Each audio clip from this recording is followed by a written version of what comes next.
দিন যতই যাচ্ছে ভিনগ্রহী প্রাণী এলিয়েন নিয়ে তথ্য উপাত্ত যেন আরও পোক্ত হচ্ছে। এলিয়েনের অস্তিত্ব আসলে আছে কি নেই তা নিয়ে তর্কের ঊর্ধ্বে এসেছে সাম্প্রতিক সময়ে মেক্সিকান এলিয়েন।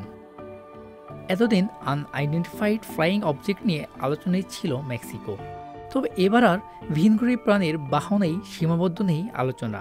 এলিয়েন বা ভিনগ্রহী প্রাণী বলে উল্লেখ করে জোড়া মৃতদেহ সামনে এনেছেন মেক্সিকোর এক সাংবাদিক। বিজ্ঞান দুনিয়ায় এখন শোরগোল চলছে এই প্রশ্নে যে এগুলো কি আসলে এলিয়েনের দেহ নাকি নতুন কোনো ধোঁকা।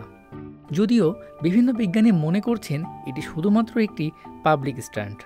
দীর্ঘদিন ধরে ইউএফও নিয়ে গবেষণা করা মেক্সিকান সাংবাদিক জেইম মাউসন মেক্সিকান সংসদে লাইভ স্ট্রিমিং করে এলিয়েনদের দুটি মৃতদেহ দেখিয়েছেন, যেখানে দুটি লাশের হাত ও পায়ে 3টি করে আঙ্গুল ছিল।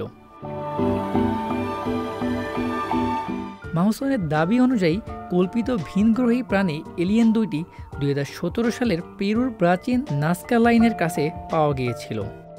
তিনি আরও বলেন, পৃথিবীর কোনো প্রজাতির সঙ্গে এই দুই মৃতদেহের কোনো সম্পর্ক নেই। দেহগুলো জীবাশ্ম হয়ে মমির আকার নিয়েছে এবং প্রায় 1000 বছরের পুরনো।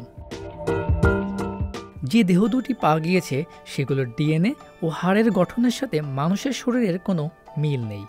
দুটি দেহ বেশ খুঁটিয়ে পরীক্ষা করেছেন গবেষকেরা।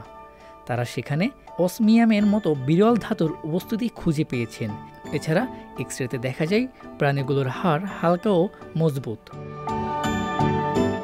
এর আগে মাউসন 2017 সালে এলিয়েন বলে একটি দেহ প্রকাশ্যে আনলে সেটি পরবর্তীতে মানব শিশু বলে প্রমাণিত হয়।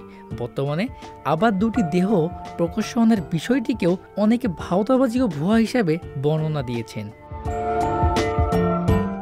একদিকে এলিয়েনের দেহ নিয়ে বিতর্ক চলছে, অন্যদিকে নাসা একটি নতুন প্রতিবেদন প্রকাশ করেছে যেখানে ইউএফও নিয়ে গবেষণার জন্য নতুন পরিচালক নিয়োগ দেওয়া হয়েছে। যে সময় এই দুটি দেহ জনসমক্ষে আনা হলো, ঠিক তখনই কেন এলিয়েন বহনকারী বাহন ইউএফওকে কেন্দ্র করে নতুন পরিচালক নিয়োগ দেওয়া হলো সে ঘটনা বেশ ভাবাচ্ছে।